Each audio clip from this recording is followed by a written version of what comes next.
Second language learning is about performance. Do we teach French or English so people can sit at home to read or write the language by themselves? No.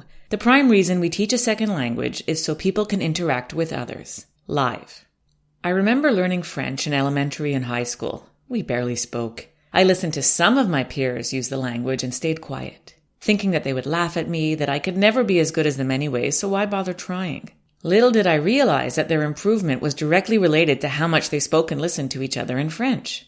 The more the rest of us stayed quiet, the less we improved. When I think back on the different techniques my teachers used throughout my schooling, I realize that, though they were trying to get us to speak, for the most part the motivations were external and artificial. I remember being put into groups in elementary school. We received French dollars each time we spoke French. So basically those who could speak made the dollars, and those who couldn't or were too shy felt guilty for letting their group down. It must have been a logistical nightmare for our teacher keeping track of those dollars, and it always backfired as things became more and more about the external reward than about developing our language skills.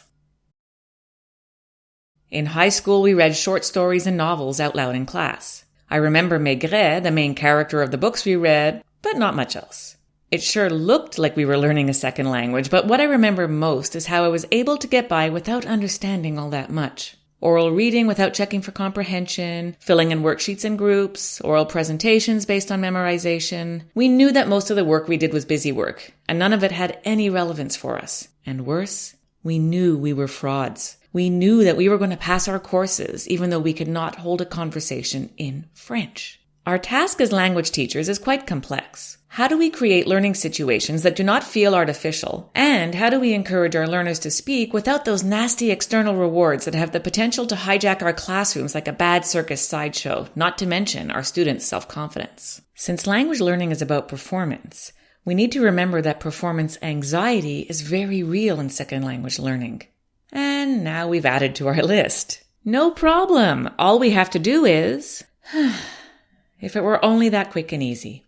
There is no magic recipe that will make this happen instantly for each and every learner each and every time you teach. Surprised? Probably not. We know that teaching and learning is hard work, but we also know that there are things that, when we do them, will have a positive effect on the learning in our students. Relationship, personalization, and modeling. Believe it or not, allowing for students to bring and use their mobile devices in the classroom can help increase our abilities in all of these areas. The mere act of allowing learners to use their devices instead of banning them improves relationship. In particular for adult learners who may have children or employers that need to contact them, their phone is a necessity. If it's hidden in their pocket, we will absolutely lose them as soon as they feel the buzz of an incoming message. However, if we liberate the phones from their pockets to the table, they can not only see the message come in and immediately determine its importance, but they can also use the phone for learning.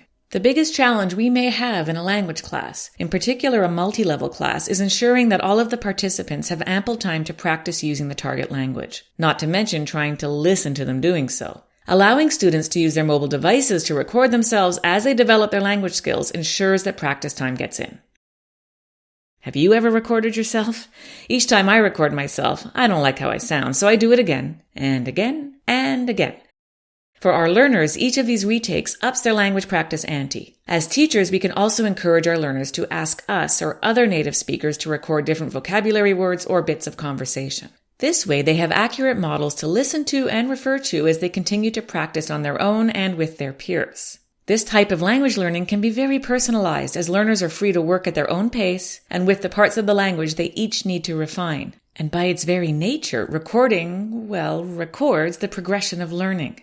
It also frees the teacher up to listen, guide, and model not only correct language usage, but appropriate technology use for learning as well. This type of personalized, differentiated learning reduces the circus sideshow of busy work that looks like language learning, but ultimately isn't.